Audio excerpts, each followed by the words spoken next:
हाँ सर, हाँ दिख तो रहा हूँ मैं तो सेंटर पॉइंट हो गया। इसको इधर कर देते हैं तो आप इधर वो रख सकते हैं, टेबल से लगेगा। ये माइक भी है। हाँ माइक है तो आप नज़दीक कर लीजिए, दिखेगा तो खूबसूरत माइक है। ये देखो कितना खूबसूरत माइक है। यहाँ करिए इसको। कुछ है है कैसे करेंगे पर? रहने दीजिए, तकिया लाऊं क्या? हैं? तकिया और की इतने पास कुछ नहीं है। चलो रहने चलिए, दीजिए, हाँ क्या सर। करना है तो। Hello, check check check check check check check check check check. Record तो करिए। रिकॉर्ड शुरू हो गया। और करिए, इतना कुछ करता है। हाँ 12 नवंबर 2023 का दिन था, तारीख थी और वक्त था सुबह 5:30 बजे।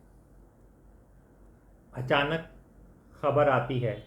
ये खबर उत्तरकाशी के पहाड़ों से चलती हुई शहरों में पहुंचती है कि एक टनल जो रास्ता बना रही थी, मार्ग बना रही थी लोगों के गुजरने का, उनका सफ़र आसान करने के लिए, वो कोलैप्स कर गई है। उसमें मलबा भर गया है और उस टनल के अंदर 41 जाने हैं। वो मज़दूर हैं जो उस टनल को बना रहे थे। ये वाक़या, ये हादसा पूरे देश में फैला, सबसे चिंता से हुई। लेकिन फिर भी ये खबर क्या है, असल में क्या है और किस तरह से रेस्क्यू काम करता है, एनडीआरएफ काम करती है, एसडीआरएफ काम करती है, मजदूर कहाँ पे ये टनल बन रही थी, इन सब पर चर्चा करने के लिए हमारे साथ फिल्म निर्देशक जगत जी हैं। जगत जी, इसलिए हम जगत जी से बात कर रहे हैं क्योंकि जगत जी खुद उत्तराखंड से ताल्लुक़ रखते हैं और वाकिफ़ हैं कि इस तरह के टनल का किस तरह से काम होता है, कितना मुश्किल, कितना कठिन है ये रेस्क्यू ऑपरेशन, और इसका किस तरह से हम लोग इसको कवर कर सकते हैं। जगत जी, मैं पहले चाहूँगा कि आप हमारे दर्शकों को ये पूरे हादसे के बारे में संक्षेप में बताएं तो ज़्यादा बेहतर होगा, जिससे सबको जानकारी मिल पाए। जी, नहीं देखिए क्या है ना अभी जैसे कि आपको पता है कि पूरे देश में जोर शोरों से सड़कों का निर्माण हो रहा है। ये जो उत्तरकाशी डिस्ट्रिक्ट में जो ये है, मैं अभी एक्चुअली होके भी आया हूँ उधर ही कुछ टाइम पहले। तो वो टनल बनते हुए मैंने देखी है, मतलब बाईपास की है, तो मुझे पता है वो दोनों तरफ से उस पर काम हो रहा है। तो पहले आप उस चीज़ को समझिए कि ये है क्या। देखिए क्या है कि पहाड़ का एक मार्ग है, एक मार्ग जो बहुत ऐसे पहले ऊपर पहाड़ पे चढ़ता है, फिर उस पहाड़ के दूसरी तरफ उतरता है। ठीक है, ये एक लंबा सफ़र है ना। अब जब हम 4 लेन का निर्माण हो रहा है पूरे उत्तराखंड में, पूरे चार धाम जिसको ऑल वेदर रोड भी कह रहे हैं, या चार धाम यात्रा सड़क निर्माण, या देश में जो सड़क निर्माण हो रहा है, कुछ बिल्कुल भी बिल्कुल समझ लीजिए बिल्कुल उसको। जी। तो उसके तहत क्या ये किया था, यहाँ तक हम 4 लेन लिया है, यहाँ से हम एक टनल खोदेंगे, और जो एक रास्ता, पुराना रास्ता है, वो जो मैंने कहा पहले पहाड़ के ऊपर चढ़ता है 4-5 किलोमीटर, और फिर पहाड़ से उतरता है 5-6 किलोमीटर। ठीक है ना। तो वो बस पूरा रास्ता बाईपास करके और टनल से हम सीधा वहाँ पे उतर जाएंगे जहाँ पे वो रास्ता उतरता है, हम सीधा उसमें मिल जाएंगे सीधे सीधे। ओके। तो ये है योजना, सीधी सरल योजना है ना। जगत जी, ये थोड़ा सा दर्शकों को समझाएं क्योंकि ये उत्तराखंड के लोग शायद जानते होंगे, लेकिन मुंबई, दिल्ली या बड़े शहरों के ये एग्जैक्ट कहाँ पर है, क्या जगह है, इसके बारे में कोई जानकारी? ये टनल जो है, इसके दो छोर है ना। ये एक तरफ ये बड़कोट से जी। चलती, बड़कोट से शुरू होती है, मतलब सड़क इधर से हाँ। जाएगी तो बड़कोट से हम टनल के अंदर इंटर करेंगे। लगभग उसके हाँ। नज़दीक एक बड़कोट एक जगह है, हाँ। बल्कि मतलब आबादी क्षेत्र है बड़कोट, उधर से है। और उस तरफ एक वादी है, सिलक्यारा, सिलक्यारा उस जगह का नाम है। सिलक्यारा में ये टनल बाहर निकल जाए, मतलब आदमी बड़कोट से निकले चलेगा और सिलक्यारा में निकल जाएगा, या फिर आप उधर से आएंगे तो आप सिलक्यारा से इंटर करेंगे और बड़कोट में टनल से बाहर निकल जाएंगे, है ना। लगभग 4.5 किलोमीटर की ये पूरी टनल है, मतलब अच्छी वाली बड़ी टनल है। और इस पे काम चल रहा था ऑलमोस्ट, मतलब काम समझो आप ऑलमोस्ट हो ही गया था इस टनल का कुछ, मतलब बोरिंग जो टनलिंग जो है, वो टनलिंग का काम ऑलमोस्ट इसका एंडिंग पे चल रहा था मेरी जानकारी के हिसाब से। ओके, तो इसको इस तरह से समझिए, टनल क्यों बन रही है ये पहले आप क्लियर करिए, जिसको जी। आप शायद नहीं समझ पा रहे होंगे न्यूज़ चैनल की वजह बिल्कुल से। बिल्कुल बिल्कुल। तो टनल इसलिए बनाई जा रही है उस सड़क पे क्योंकि वो सड़क ऑलरेडी है, अभी भी उस सड़क से लोग जाते हैं। तो वो सड़क चलती है, सिंगल रोड है, बहुत पतली सड़क है, जो एक पहाड़ी के ऊपर चलती है बड़कोट की तरफ से, और फिर पहाड़ी के दूसरी तरफ नीचे उतरती है। तो ये सब लगभग 10 से 12 किलोमीटर का आप पकड़ लिए, हाँ मतलब 10 किलोमीटर के आसपास का कम से कम ये स्ट्रेच है। ओके, ये पूरा एक सफर है जिसमें आपको चढ़ना भी होता है काफ़ी हाइट पे, और फिर आपको उतरना होता है। पतली, बहुत पतली एक सड़क है, उस पर चलना होता है। अब क्योंकि जब 4 लेन निर्माण हो रहा था तो वो इतना मतलब बड़े पहाड़ के ऊपर जाने का कोई सेंस भी नहीं है, नई टेक्नोलॉजी है, नई सड़क है। तो अब क्या किया गया कि बड़कोट की तरफ से जहाँ से पहाड़ पे चढ़ना हम शुरू करते हैं, पहाड़ पे तो चढ़ ही रहे हैं, लेकिन जो टिपिकल पहाड़ पे ऊपर ये वाली सड़क पे चलता है उसको बाईपास करके हम एक टनल वहाँ पे योजना के हिसाब से खोदनी थी, और जिस टनल से आप गुजरेंगे तो सीधा आप जहाँ ये सड़क ऊपर चढ़ के 10 किलोमीटर चल के सफर नीचे उतरती, वो 4.5 किलोमीटर में, लेकिन सीधा सीधा है ना।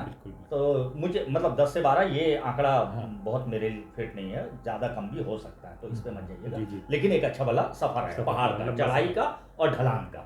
उस चढ़ाई और ढलान के सफ़र को ये टनल बाईपास करती है क्लियरली, इसलिए टनल बन रही है।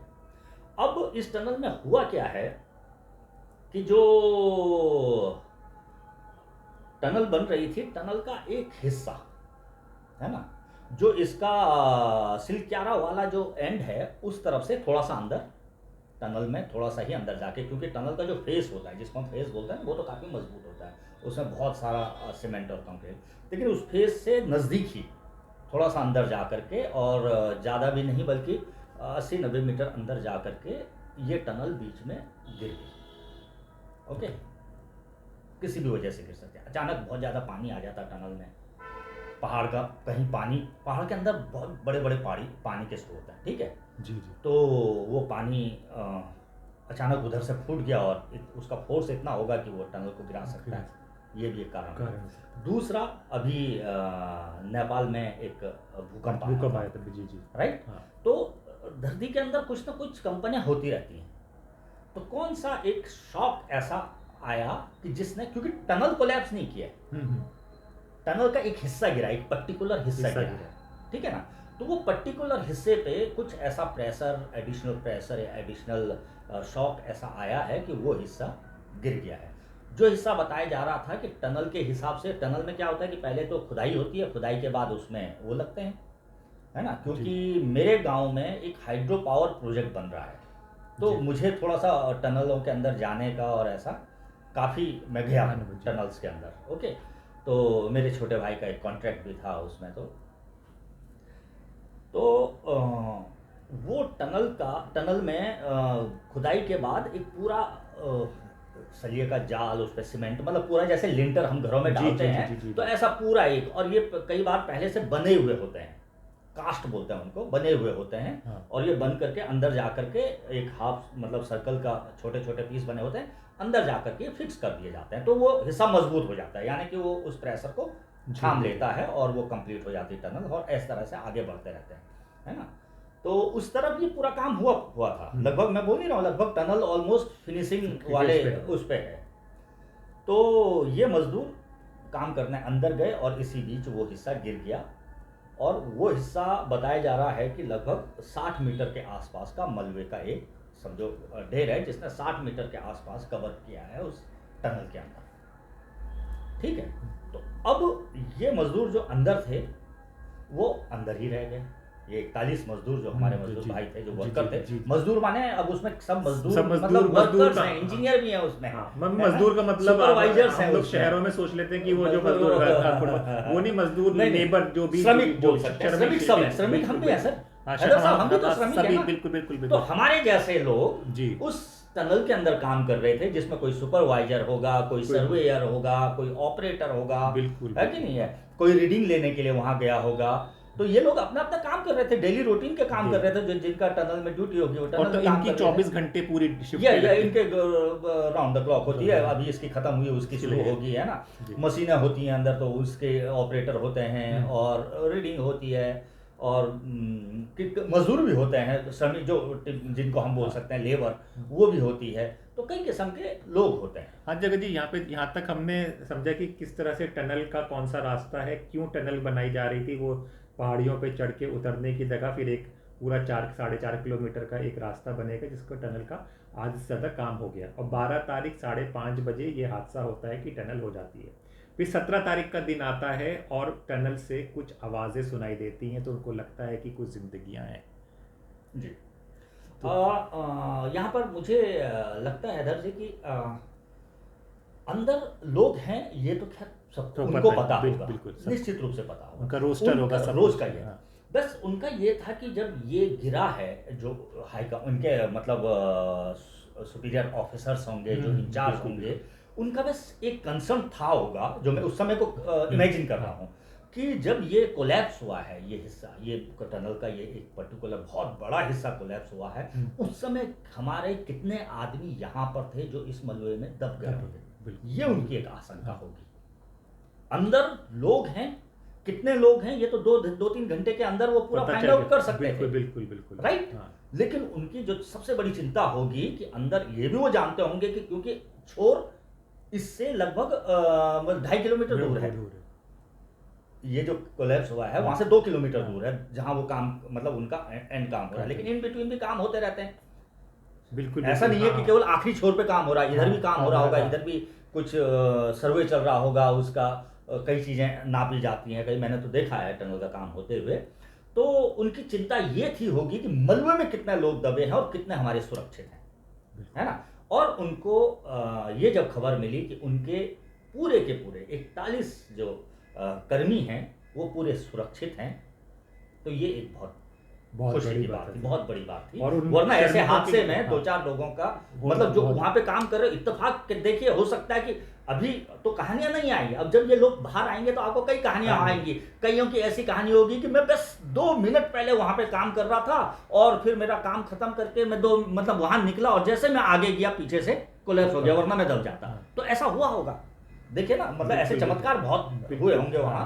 अदरवाइज केवल उस और वो छोटा पैच नहीं है ना, वो पैच लगभग 60 मीटर का है सर, सोचिए। तो 60 मीटर में कोई भी आदमी उस समय नहीं मौजूद था, ये भी ऊपर वाले की एक मेहरबानी है, एक ऊपर वाले की हमको शुक्रगुजार होना चाहिए इस बारे में। तो ये एक घटना हुई है, ठीक है ना। अब जो आपकी बात थी कि हाँ, आप जो कह रहे थे अब रेस्क्यू पे अगर हम आए कि रेस्क्यू का फिर सोचा भी होगा, ये तो कंफर्म हो गया होगा कि भाई हमारे कितने लोग पहले उनको सोच, मैंने जैसा बताया कि पहले सोचा होगा भाई कितने इसमें हमको नुकसान हुआ है जानो माल का, है ना, और कितने हमारे सुरक्षित हैं, जो सुरक्षित हैं वो किस हालत में है, ये इनका एक कंसर्न रहा होगा। और जो इनको बहुत जल्दी क्लियर हो गया कि हमारे पूरे 41 जो हमारे कर्मी अंदर है वो सुरक्षित है। जी जी। अब डेफिनेटली नेक्स्ट स्टेप कि अब रेस्क्यू, उनको बाहर निकालना है, बिल्कुल, ठीक है ना। एक टनल के अंदर, वो एक टनल के अंदर फंसे, ठीक है ना, और उनको अब बाहर निकाला जाना है। तो ये खबर आग की तरह फैल गई, बड़े बड़े मतलब जितने भी हैं अपना मुख्यमंत्री, प्रधानमंत्री से लेकर के सब इसमें धीरे धीरे इन्वॉल्व हो गए, क्योंकि एक बड़ी घटना थी। और तो इसको रेस्क्यू का फिर प्लान बनाया गया, तो मैं उसको फॉलो कर रहा हूँ जब से ये हो रहा है। तो रेस्क्यू के इनके पास 3 ऑप्शन थे सर, ठीक है, जैसे कि आप लोगों ने न्यूज़ में भी देखा ही होगा, लेकिन मैं उसको अपने हिसाब से एनालाइज करता हूँ। एक तो ये था कि जो इसका सिलक्यारा जो एंड है जहाँ से ये लोग काम कर रहे थे, जहाँ मतलब इसका मेन एक्चुअली जो वर्किंग स्टेशन है वो सिलक्यारा ही है। फिर बाद में इन्होंने ये बड़कोट की तरफ से भी शुरू किया है। तो बड़कोट की तरफ से भी ये मतलब काफ़ी अंदर जा चुके हैं, मतलब दोनों तरफ से काम हो रहा था ना इस पर कि जल्दी हो जाए, है ना। लेकिन जो मेन स्टेशन है, जो काम मैं क्योंकि उधर से गुजरा तो मुझे जो काम की प्रक्रिया से लगा, तो मेन स्टेशन इनका सिलक्यारा ही है, क्योंकि सिलक्यारा थोड़ा सा वहाँ पे इंसान नहीं, मतलब कोई बस्ती नहीं है, तो इनको काम करने में अपना एक्सटेंशन करने में फ्रीडम मिलता होगा, तो वहाँ इन्होंने अपना मेन स्टेशन बनाया होगा, है ना, वो जो मैं समझ रहा हूँ। क्योंकि बड़कोट अपने आप में एक मैंने बताया ना, एक छोटा सा एक शहर भी है, एक कस्बा भी है, तो बड़कोट के नज़दीक ये जो है ना। तो इन्होंने सिलक्यारा, तो सिलक्यारा की तरफ से इसमें एक ड्रिल किया जाए, जिसके आजकल जो मशीन का क्या नाम है, और ऑगर मशीन, ऑगर मशीन आप जो सुन रहे हैं, इससे हम एक छेद करें, ठीक है ना। और वहाँ उसमें क्योंकि वो ऑगर मशीन में लगभग ये लगा लीजिए कि 2.5 फीट के 2-2.5 फीट के आसपास का पाइप हम्म। उसके साथ अंदर जा अच्छा। सकता है और उतने में आदमियों को निकाला जा सकता है, राइट, टेक्निकल चीज। ओके, दूसरा ऑप्शन था कि क्योंकि बड़कोट की तरफ से ऑलरेडी काम चल रहा है पूरा, हाँ। मतलब रनिंग में है, तो बड़कोट की तरफ से हम मैनुअली इस हाँ।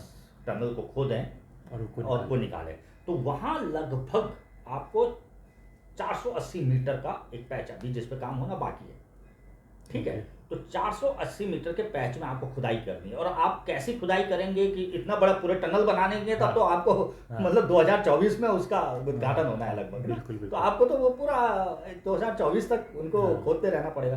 तो पूरी टनल तो आप बनाएंगे नहीं, कुछ छोटा आप ऑप्शन ढूंढेंगे, वो कैसे करेंगे, कितना टाइम उसमें लगेगा, वो पूरा एक कैलकुलेशन का विषय था, है ना।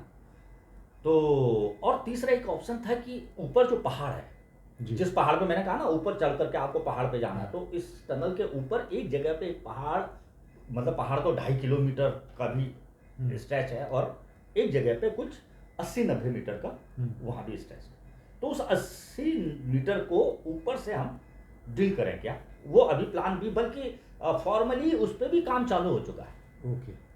अभी मैंने एक न्यूज़ देखी, अभी कल शायद उस पर हमने मतलब वहाँ ऑलरेडी प्लेटफॉर्म बना करके, और ऊपर से क्योंकि वहाँ से ऑलरेडी पाइप वगैरह हैं, ओके। बाईपास पाइप होता है ना जो प्रेशर को रिलीज करते हैं, कुछ इस तरह के पाइप वहाँ डाला हुआ है वहाँ से, तो वहाँ से एक बोर करके और ऊपर से जाया जाए, वो भी 80-90 मीटर का एक स्ट्रेट, जैसे हम बोरिंग करते हैं उसके लिए, पानी के लिए उस तरह की हम बोरिंग करें, ऐसा है। लेकिन पानी का बोरिंग तो बहुत इजीली एक दिन में हो जाता है, लेकिन उसमें देखा होगा आपने मोटा से मोटा पाइप ऐसा जाता है, आपने बोरिंग में कभी बड़ा आदमी गिर गया नहीं सुना होगा, बच्चा गिरता है, ये सारे बड़े लोग हैं, उनको उतने पाइप से नहीं निकाला जा सकता, राइट। तो आपको एक बड़ा कुछ उसका ऑप्शन 2-3 बोरिंग साथ में करके ऊपर से कुछ ऐसा करना पड़ेगा, लेकिन नीचे खड़ी चट्टाना है, तो बोरिंग मशीन जो डायमंड बिट होता है वो कितना उसमें सक्सेस होगा अभी कहा नहीं जा सकता, लेकिन वो प्लान बी था।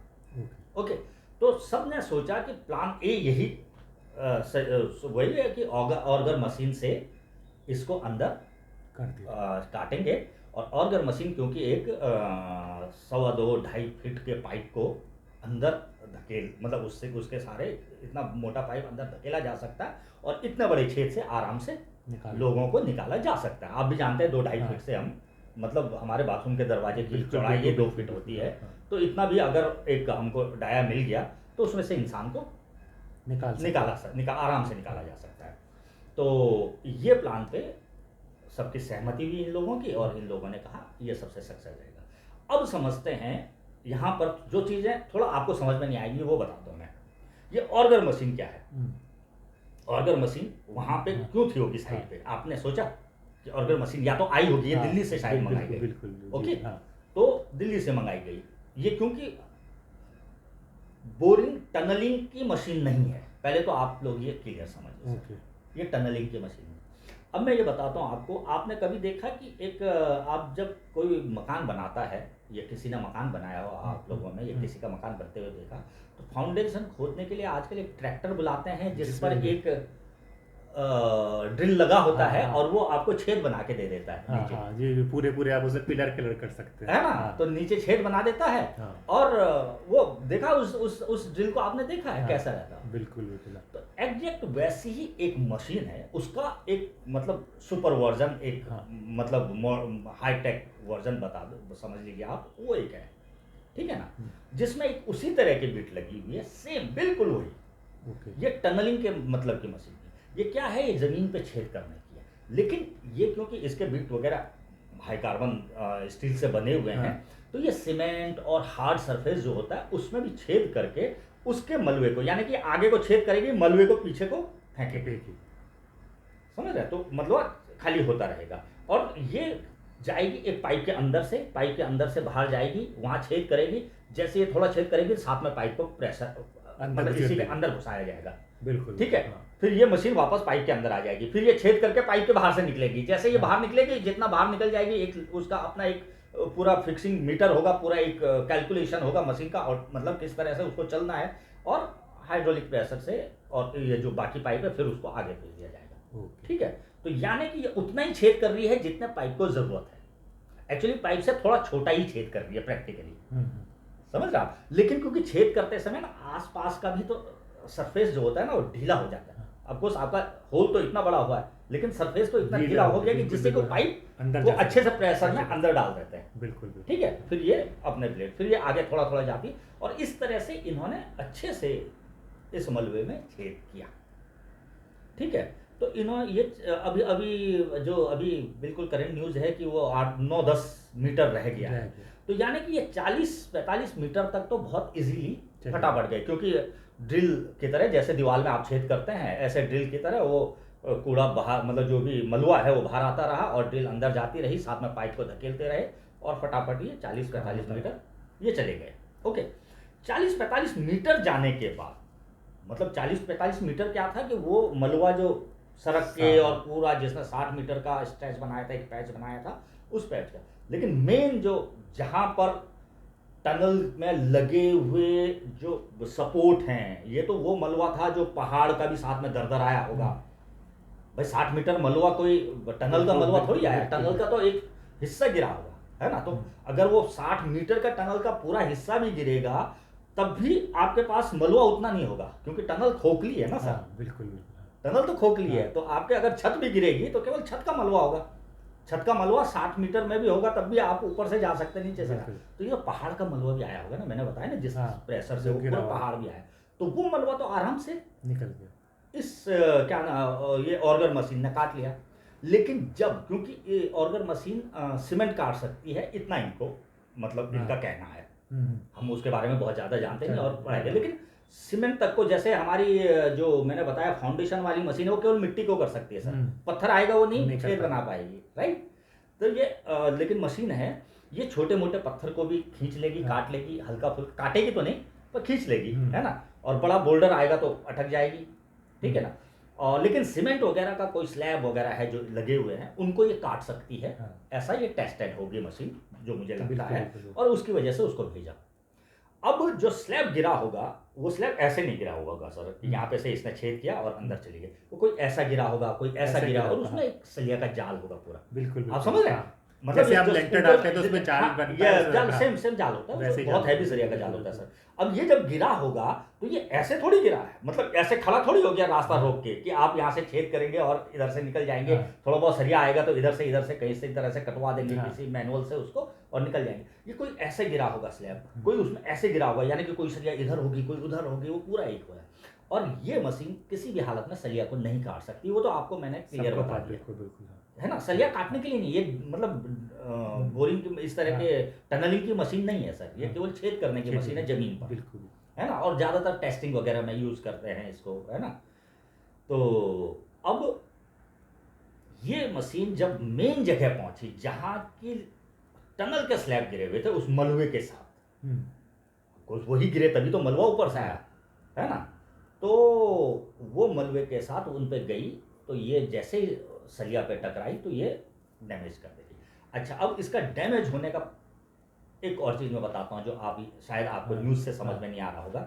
मैंने बताया कि ये मशीन पाइप के अंदर रहती है, पाइप के अंदर से इसका बिड बाहर निकलता है, छेद करता है, छेद करता जाता है। जैसे जैसे बिड छेद करेगा मलुआ पाइप के अंदर आकर के बाहर निकलेगा, उससे जो ये बाहर निकलने के लिए उसमें वो होती है पूरी एक चैन, है ना, उसके सहायता से क्या बोलते हैं उसको अभी दिमाग में नहीं आ रहा था, तो वो मलुआ पाइप के अंदर आएगा और जैसे ही बिड थोड़ा सा आगे जाएगी तो पाइप भी आगे खिसका दिया जाएगा, फिर आगे बिड जाएगी पाइप भी आगे खिसका दिया जाएगा। दिस इज द प्रोसेस जो मैंने बताया आपको।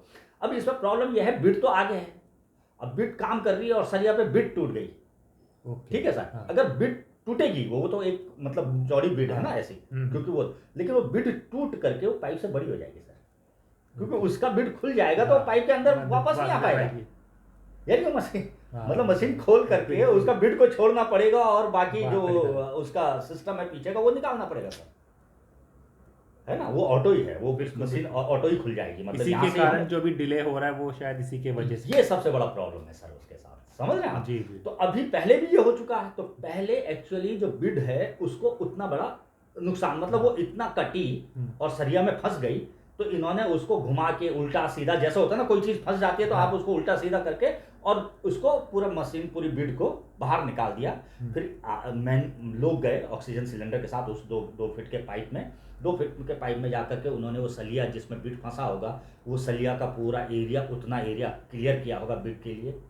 ओके, तो वो पूरा सलिया उन्होंने निकाल दिया काट करके, वेल्डिंग से काटा होगा वहाँ जो भी उनकी मशीनरी अवेलेबल है। अभी तो लेज़र वगैरह वो ले आए हैं शायद, प्लाज्मा लेज़र, लेकिन पहले जो भी उनके पास अवेलेबल था उनसे उन्होंने सरिया काटा, वो सरिया के टिकले बाहर निकाले, फिर नया बीड मशीन पे लगा करके और मशीन को वापस कर दे। अंदर तो भेजा। जगन जी ये तो सही आपने बताया, सब कुछ एक्सप्लेन कर दिया। ये हमारा बाहर क्या हो रहा है इसके बारे में जगत जी ने पूरा समझा दिया।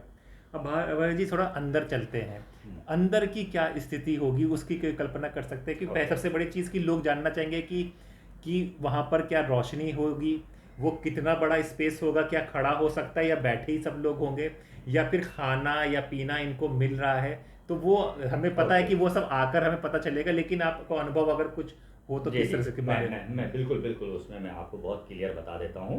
तो अभी जो मैंने बताया वो फर्स्ट फेलियर था, उसके बाद वो क्लियर हो गया था और आगे चले गए, ठीक है। इसके बाद अभी जो सेकंड चल रहा है उस पर हम लास्ट में आएंगे, क्योंकि वहीं पे चल रहा है, वहीं पे अभी बिल्कुल स्थिति वहीं पे है, और आगे क्या प्लानिंग है उस पर हम लास्ट में आते हैं।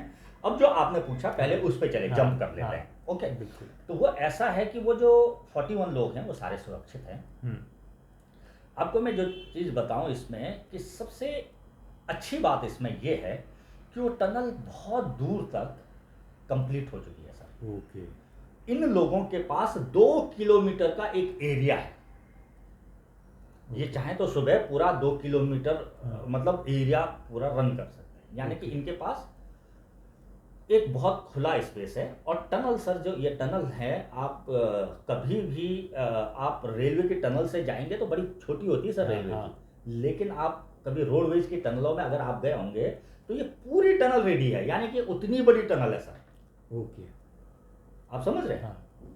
तो इसका जो मतलब जो टनल है वो छोटी नहीं है, मतलब जो टनल बहुत ही बड़ी मतलब टनल है, जिसके अंदर इस तरह का मतलब आप बहुत फंसे हुए होंगे ऐसा नहीं है। ये 41 लोग बहुत आराम से वो 2 किलोमीटर के एरिया में है, यानी कि वो 2 किलोमीटर का एरिया में आप चहलकदमी कर सकते हैं, मतलब एक जगह पे नहीं फंसे हैं वो, है ना। और इसकी चौड़ाई भी मतलब जैसे एक 2 वे रोड की चौड़ाई कितनी होती है सर, है कि नहीं है? जी जी, समझ रहे हैं? तो उतनी चौड़ाई इसकी है। एग्जैक्ट आप गूगल करेंगे आपको 1 मिनट में मिल जाएगा, है कि नहीं है? तो ये इसका डाया बहुत बड़ा होता है, मतलब एक 2 वे रोड है उसके अंदर सर। बिल्कुल, ठीक है ना। तो 2 वे रोड उसके अंदर से जाएगी, और जो 2 वे रोड जाती है मतलब अच्छी भली रोड होती है सर। 2 वे रोड ऐसा नहीं होता है कि बहुत पतली 2 रोड होती है, बहुत चौड़ी 2 रोड है ना।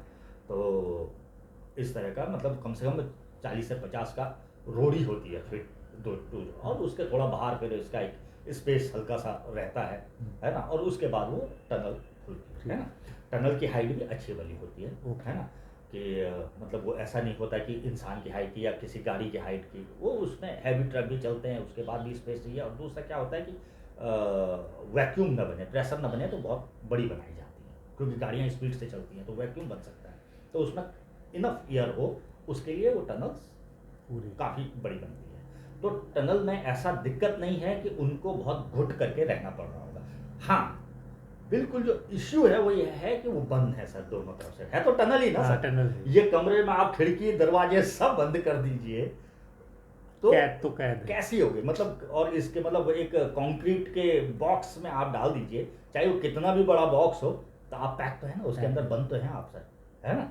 तो वो एक जिंदगी मतलब अलग किस्म की होगी उनकी मानसिक दशाओं पे क्या मतलब उनके हो रहा होगा परिवर्तन, वो तो बिल्कुल एक विषय है। और किस किस तरह के लोग हैं सर, कितना मजबूत आदमी है कोई कितना कमजोर आदमी है, सब पे डिपेंड करेगा ना सर। ये कुछ लोग तो बिल्कुल उनको फर्क ही नहीं पड़ रहा होगा, वो यार मेरे काम का ऐसा होता है ऐसा, भाई लोग कोशिश कर रहे हैं और उसको बिल्कुल कॉन्फिडेंस होगा, मैं निकलूंगा, क्यों नहीं निकलूंगा, 1 साल बाद भी निकलूंगा तो निकलूंगा, उसको कोई फर्क नहीं। एक आदमी ये होगा कि जो पहले दिन से ही बहुत घबरा गया होगा और वो किस मानसिक दशा में होगा, तो अलग अलग किस आदमी का अलग अलग एक टेम्परामेंट होता है सर। तो इस तरह के 41 लोग हैं ना सर उसके अंदर, तो इस तरह का है। लेकिन जहां तक आपने बात की स्पेस की, तो उसकी कमी नहीं, है कि नहीं, उसकी कोई कमी नहीं है। और इनके लिए एक सप्लाई पाइप भी है ऊपर से, जो मैंने बोला एक प्रेशर पाइप और इस तरह का एक शाफ्ट ऊपर से रहता है, टेस्टिंग शाफ्ट, और ऊपर से हाँ। कई शाफ्ट डाले जाते हैं।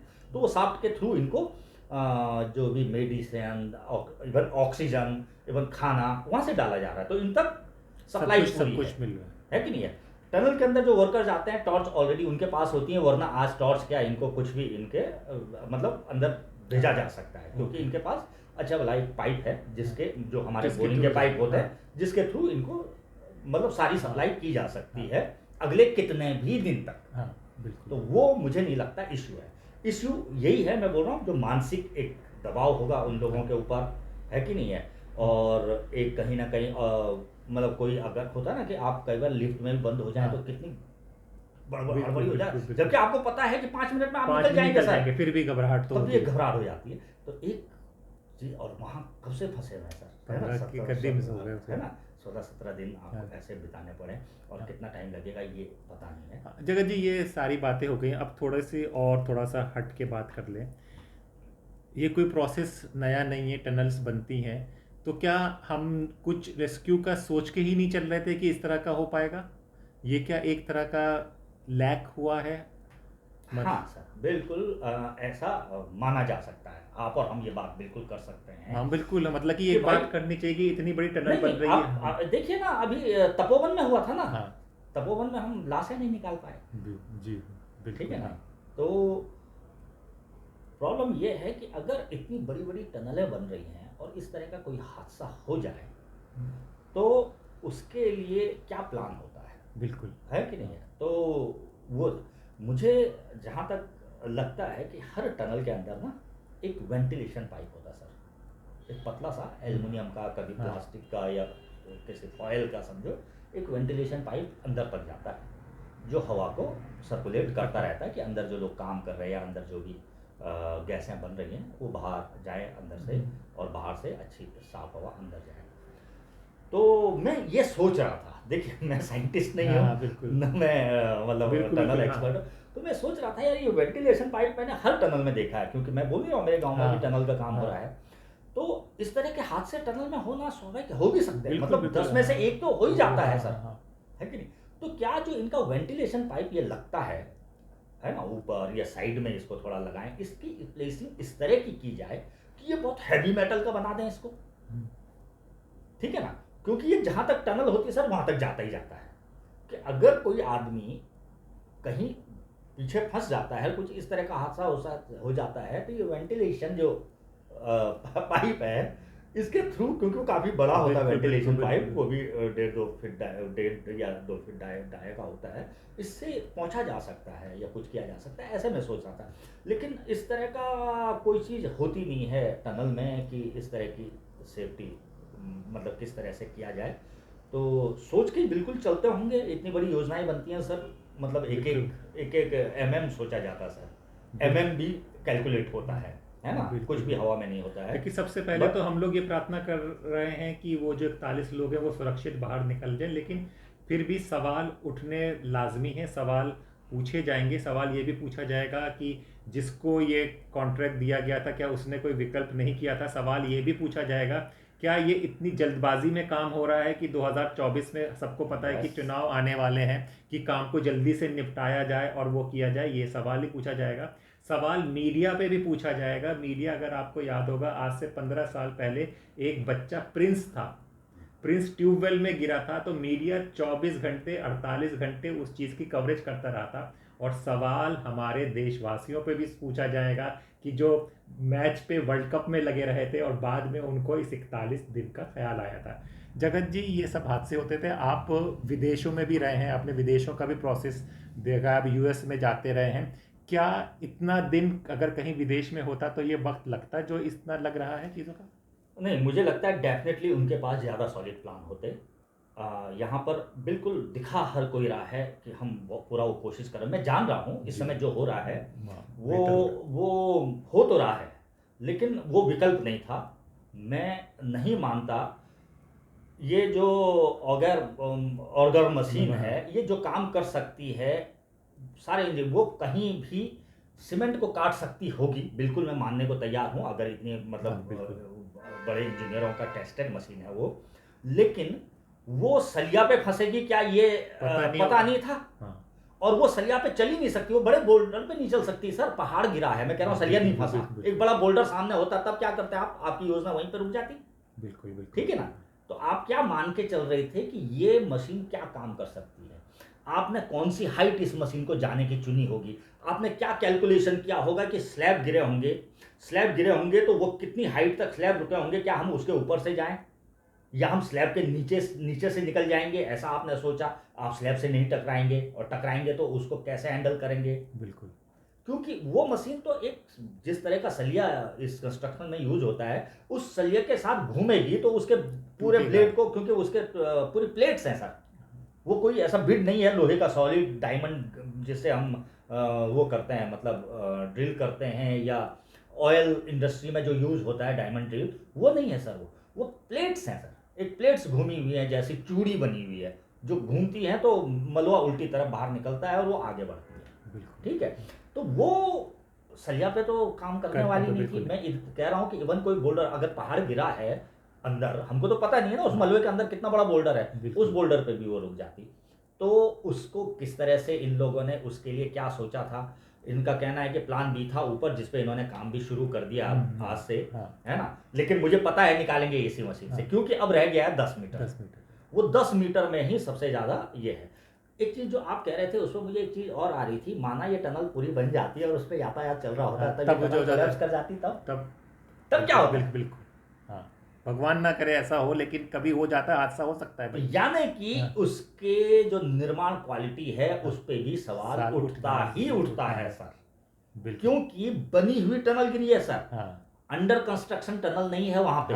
आप जो आपको बताया नहीं जा रहा है, टनल उस जगह पे जहां पर कोलैप्स की है वहां पे बिल्कुल भी अंडर कंस्ट्रक्शन नहीं है। अंडर कंस्ट्रक्शन क्या है, उस पे रोड जो कि टनल कंप्लीट होने के बाद बनेगी, उस पे लाइट्स, उसकी ब्यूटी, वो अंडर कंस्ट्रक्शन है। लेकिन टनल जितनी बन सकती है, जो टनल में होना है, वो सब हो चुका है सर वहां पे। बिल्कुल, वहां पे कुछ ऐसा नहीं रह गया कि यहाँ अभी हमको और मजबूती के लिए स्लैब लगाना था, यहाँ पे हमको मतलब प्लस्तर करना था या चिनाई करनी थी, ये कुछ ही नहीं है सर। टनल वो कंप्लीट है जो गिरी है, तो कंप्लीट टनल गिरी है। यानी कि ये अगर कंप्लीट होने के बाद, यानी कि उद्घाटन के बाद यातायात खुल जाता तब गिरती, तब क्या होता सर, यात्रा सीजन में गिरती, तब क्या, गंगोत्री यात्रा का मार्ग है सर वो, बिल्कुल, तब क्या होता, गंगोत्री यमुनोत्री को वही जोड़ता है, वही मार्ग, ये बता दूं मैं आपको।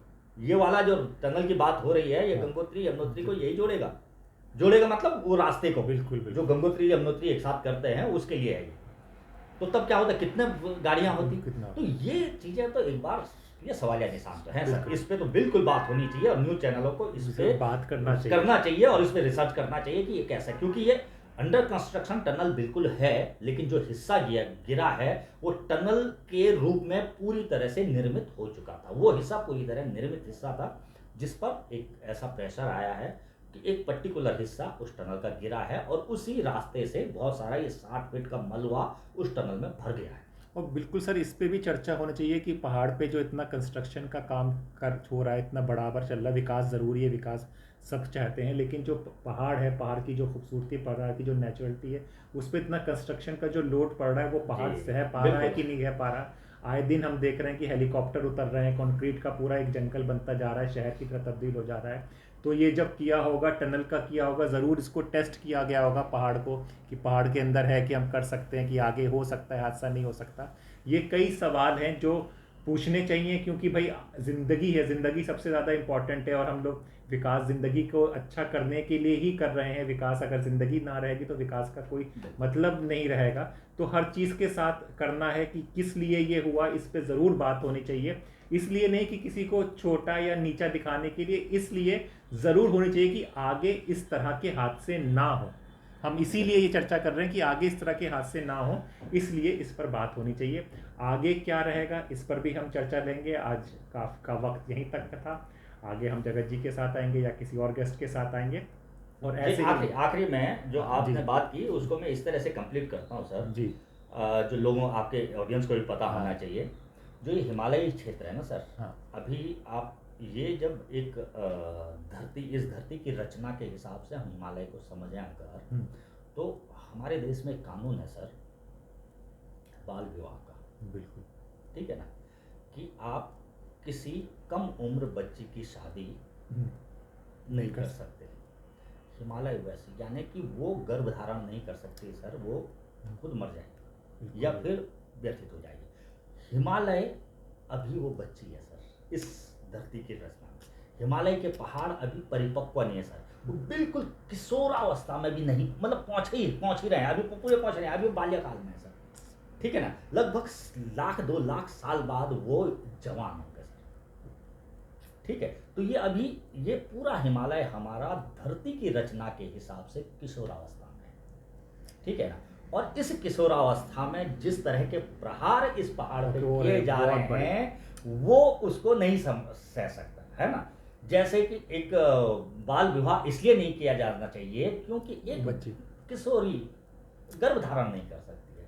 इसी तरह ये किशोर पहाड़, ये हिमालय, ये किशोरावस्था का पहाड़ जिसका नाम हिमालय है, ये अभी पूरी तरह से परिपक्व नहीं हुआ है ना। और इसकी कम उम्र में ही इसको इस तरह से जो ओवर एक्सप्लॉइट किया जा रहा है, तो ये बड़ा दुखद है। मुझे उम्मीद है कि जगत जी की ये बात, क्योंकि हम लोग सोशल मीडिया और डिजिटल दुनिया में हैं, तो नया यूथ, नया बच्चा इस तरफ ज़्यादा है, तो ये बात को समझेगा और आने वाले अपने देश को और सुंदर और मजबूत बनाएगा। आज की चर्चा इतनी, फिर होगी आपसे मुलाकात, तब तक के लिए नमस्कार।